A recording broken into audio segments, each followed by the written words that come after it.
खुलुमबाय स्टुडियोआव आं किलिकां ब्रह्म लाख लाख लाइमोनफोरनि थाखाय मोनसे गोजोनथाव खौरां रायजोआव फिन लाइमोनफोरनि थाखाय आसामनि गिबि मन्त्रि डक्टर हिमन्त बिश्व शर्माया गोजोनथाव खौरां लाबोदों बेकार लाइमोनफोरनो फालांगि खालामनो थाखाय सरकारा रां होगोन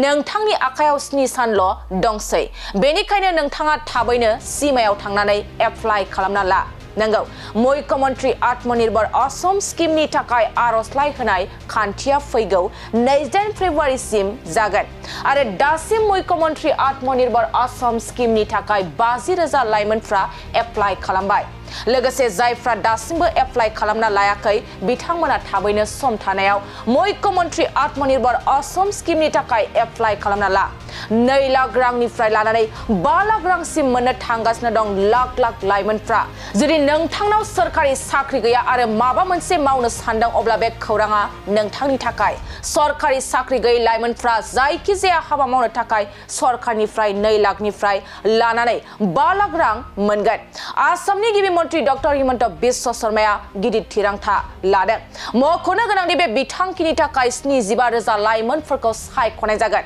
बेनि थाखाय नोंथाङा मावख'आरि वेबसाइट sima.assam.gov.in आव थांना एप्लाइ खालामनांगोन आसामनि अरायथा थागिबि जाय 22 निफ्राय 45 बोसोर बैसोनि गेजेराव बिथांमोना बे मुख्यमंत्री आत्मनिर्भर असम स्कीमनि मुलाम्फाखौ मोनगोन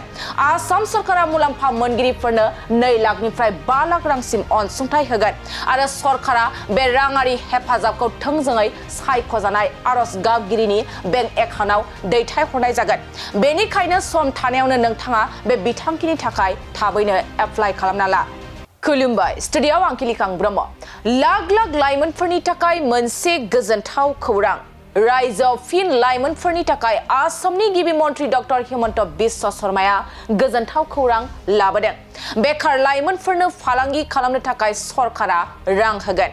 नोंथांनि आखायाव 7 सानल' दंसै बेनिखायनो नोंथाङा थाबैनो सीमायाव थांनानै एप्लाइ खालामना ला नंगौ मुख्यमंत्री आत्मनिर्भर असम स्कीमनि थाखाय आर'जलाइ होनाय खान्थिया फैगौ 28 फेब्रुवारिसिम जागोन आरो दासिम मुख्यमंत्री आत्मनिर्भर असम स्कीमनि थाखाय 50,000 लाइमोनफ्रा एप्लाइ खालामबाय लोगोसे जायफ्रा दासिमबो एप्लाइ खालामना लायाखै बिथांमोना थाबैनो सम थानायाव मुख्यमंत्री आत्मनिर्भर असम स्कीमनि थाखाय एप्लाइ खालामना ला 2 लाख रांनिफ्राय लानानै 5 लाख रांसिम मोननो थांगासिनो दं लाख लाख लाइमोनफ्रा जुदि नोंथांनाव सरकारि साख्रि गैया आरो माबा मोनसे मावनो सानदों अब्ला बे खौराङा नोंथांनि थाखाय सरकारि साख्रि गैयै लाइमोनफ्रा जायखिजाया हाबा मावनो थाखाय सरकारनिफ्राय 2 लाखनिफ्राय लानानै 5 लाख रां मोनगोन आसामनि गिबि मन्त्रि डक्टर हिमन्त बिश्व शर्माया गिदिर थिरांथा लादों मख'नो गोनांदि बे बिथांखिनि थाखाय 75,000 लाइमोनफोरखौ सायख'नाय जागोन